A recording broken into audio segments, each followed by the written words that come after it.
Hi everybody, today I'm going to show you how I make sourdough bread using white flour and my sourdough starter. So the first thing that you want to make sure you have is a scale. This one I just picked up at Value Village for like $4. It is a manual scale, so you have to make sure you tar it, which basically zeroes it before you use it. So I'm just using an old Tupperware container, nothing special.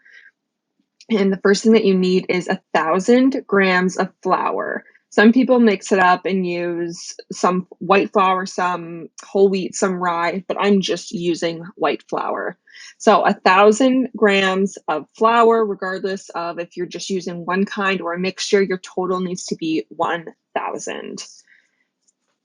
Next, you're going to need to add some water. So this is going to be different depending on what recipe you follow, but if you're following mine, it's a 75% hydration, which means you need 750 grams of water because there is 1,000 grams of flour, which is 75%. Then you're going to need some sourdough starter. That's what this disgusting creature is. And if you want a video on how to make this, I can definitely do that. But you need 250 grams of sourdough starter. And you're going to add that into your bowl. You want to be using a glass bowl. I don't know why. I don't make the rules. And you get in there, you mix it all up. Typically, I tried to do a traditional autolyse, which is basically water and flour. It sits for an hour, and then I would go and add the sourdough starter to it after. But this time, and a lot of other times actually, I just put all three ingredients together because usually it's a matter of lack of time, or I leave my sourdough starter for too long and it starts to over ferment. So I really need to feed it, which essentially is what this is anyway. So in that case, I will put it all together, which is exactly what I did here. This is not a clean process. As you can see, it's super messy. You can also see my counter is super messy because I don't do anything without making a mess, apparently. So if that triggers you, this is not the video for you. Yeah, okay, we're fast forward here. So you're gonna let it chill for an hour, just on the counter, and then you're gonna add salt. Typically, I wouldn't be using a grinder or Himalayan salt, but we didn't have box table salt, which is usually what I use. Regardless of what you're using, you want to be using about 25 grams of salt. The reason that we use salt is because it actually slows down the fermentation process, which is important because if it happens too quickly, your bread will rise too quickly, and then you won't get a nice spring when you put it in the oven. You can add a little bit extra water, but don't add too much. The water is just to really help it get in and mix well with the flour. And you want to make sure that you're using warm water, not only for this, but when you add water previously, I forgot to mention that, just makes it easier for you to mix it all together. Then you let that hang out for another hour just on the counter. And now is where the fun begins. So you're basically going to do this fold. There's an actual name for it. But basically what you want to do is pick it up in the middle, and then you're going to have stuff hanging from either side of around your hands. And you're going to fold it on top of each other like that. Then you're going to rotate the bowl like this, do the exact same over again, fold it under each other, and you can kind of dangle it like that so you get a little bit more stretch. And the reason that we do this is so that you're creating those gluten bonds. It's really important for creating sourdough bread. And you're going to continue this process. I usually do 4 of these folds, and then I leave it on the counter for 30 minutes to an hour, and then I come back and do it again. And I continue to do this depending on the elasticity of the dough. You'll know when it's done, when it looks tight and firm. Okay, so I ran out of time this day, so I actually put the bowl in the fridge, which when you put your sourdough in the fridge, it actually stops the fermentation process, which is what you would want because like I said before, with the salt, you don't want it to ferment too quickly, too fast, because it ruins the rise of the bread. So if at any time you're running out of time, you can pop that in the fridge and come back to it the next day. It actually adds more flavor, more of that sour flavor when you let it sit for longer in the fridge. And when you're letting this come out of the bowl, you want to really try to not like force it out. You want to let gravity do most of the work for you because you worked so hard to get those gluten bonds. You really don't want to break those. So this tool here is called a bench scraper, and some of them are plastic. I have some that are metal.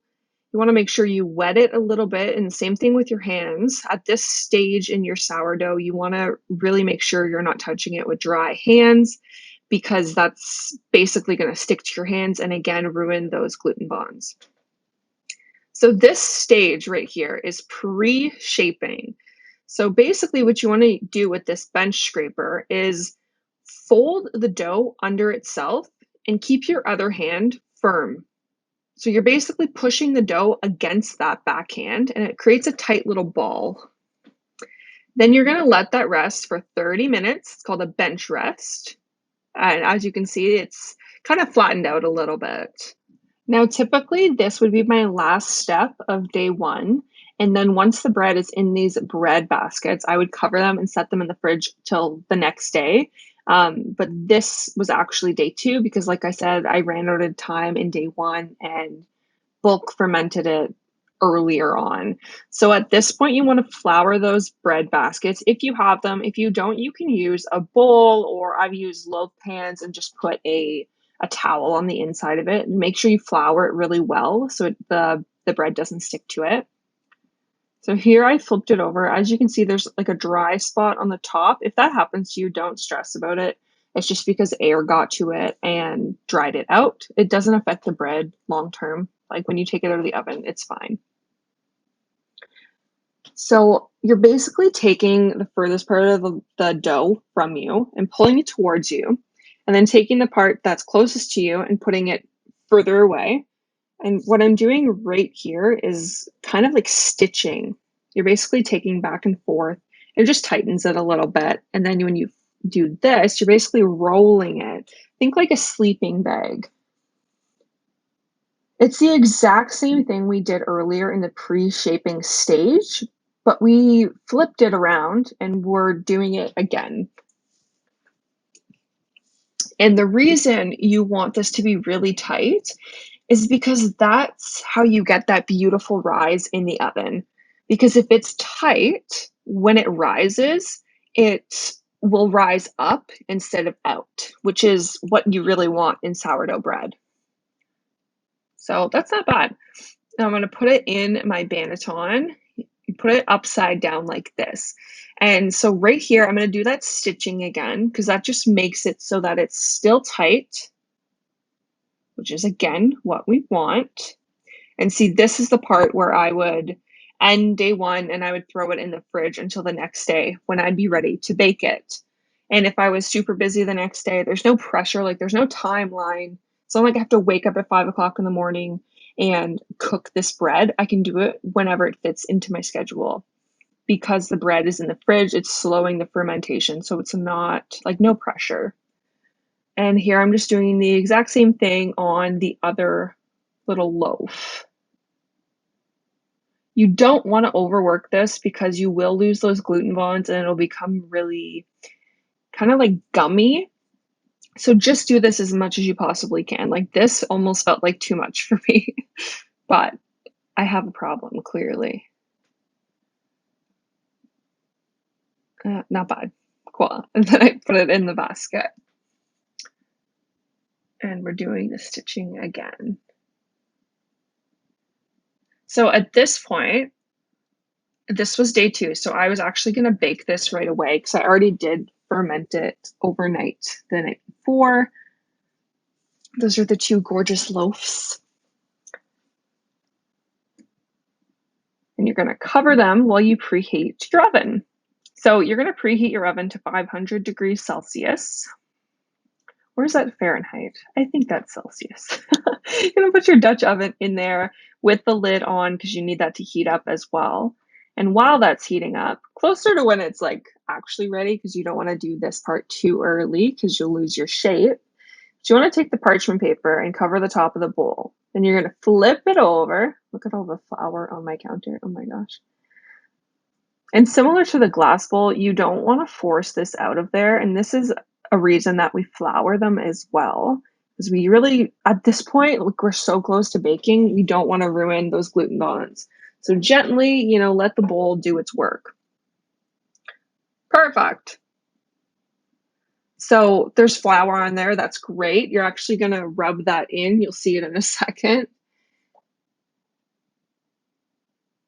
And yeah, there you go. See, gorgeous. It just makes it look pretty when you take it out of the oven. It's my favorite part about it, honestly.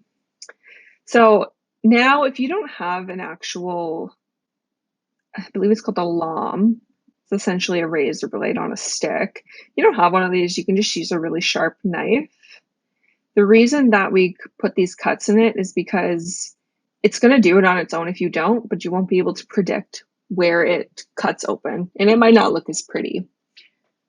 So once your oven is preheated, you're going to very carefully put the bread inside your Dutch oven. Look at her, she's so cute.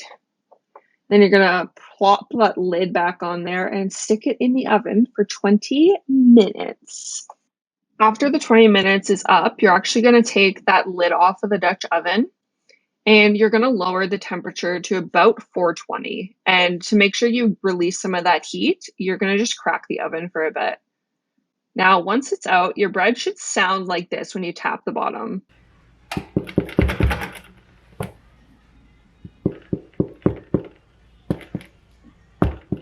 Sounds hollow.